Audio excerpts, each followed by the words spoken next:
حضرت حذیفہ بن یمان فرماتے ہیں میں کریم رسول صلی اللہ علیہ وسلم کے ساتھ نہ سفر پہ نکلا، سخت گرمی کا موسم تھا، کہتے ہیں دونوں میں اپنے محبوب کو لے کے نکلا، ہم دونوں جا رہے تھے، گرمی بڑی شدید تھی، سامنے ایک باغ نظر آیا، فرماتے ہیں باغ میں کنواں تھا، میری بھی خواہش تھی تو سرکار نے بھی فرمایا کہ حذیفہ غسل نہ کریں، میں نے کہا حضور کر لیں،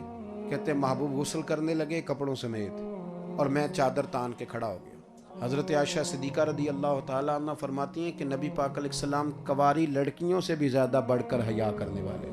یہ ابھی گرمیاں آئیں گی نا تو ہمارے بچے شارٹ کپڑے پہن لیں اور بڑے بڑے سیانے لوگ کالی بنین پہ کے گلی میں نکل جاتے ہیں، سمجھدار بندے، کیا ہو گیا؟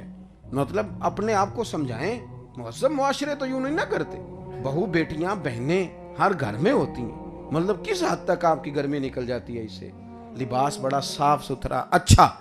جس میں حیا زیادہ ہو۔ حضرت حذیفہ بن یمان کہتے ہیں سرکار غسل کرنے لگے تو میں چادر تان کے کھڑا ہو گیا، تھوڑا سا غسل کیا، گویا اللہ کے محبوب نا اس پانی کو شانے عطا کرنے لگے، اس کنویں کے مقدر جاگ گئے، حضور غسل کر رہے تھے تو سرکار کو ذرا لطف آیا تو فرمانے لگے تھوڑا اور نہ نہاؤں، ایک دفعہ حضور نے کہا اور نہ نہاؤں تو بس حضور بس کرنے لگے تو میں نے عرض کی، میں نے کہا یا رسول اللہ تھوڑا اور غسل کریں، کہتے سرکار نے غسل کیا تو میں نے کہا حضور تھوڑا اور کر لیں، اور میں بڑا راضی تھا، میرے نصیب دیکھو آج نوکری میرے حصے میں آئی ہوئی۔ کہتے ہیں حضور غسل کرتے رہے فارغ ہو گئے، فرمایا ابھی بڑا لطف آیا، طبیعت ٹھنڈی ہو گئی، اب جب فارغ ہو گئے تو حضور مجھے فرمانے لگے چل حذیفہ اب تو غسل کر۔ حضرت حذیفہ بن یمان رضی اللہ تعالیٰ عنہ کہتے ہیں میں ذرا ہچکچایا، میں نے کہا نہیں یا رسول اللہ میں، حضور فرمانے لگے جو گرمی مجھے لگ رہی تھی تجھے نہیں لگ رہی، چلنا کرنا غسل۔ جناب حذیفہ بن یمان کہتے ہیں حکم ملا تو میں غسل کرنے لگا، لیکن اس وقت میری آنکھیں آنسوؤں سے بھر گئیں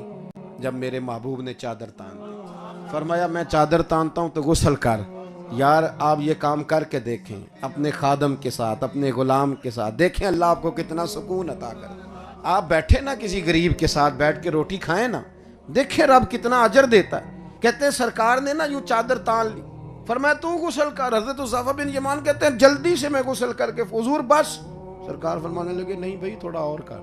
کہتے ہیں میں پھر جلدی سے ایک دفعہ غسل کیا اور میں نے کہا حضور بس، تو حضور مسکرائے، فرمایا نہ بھائی جتنی دیر میں نہایا ہوں اتنی دیر تو بھی نہائے گا۔ حضرت حذیفہ بن یمان کہتے ہیں قربان جاؤں محبوب کے، حضور فرماتے رہے دیکھا لطف آ رہا ہے نا،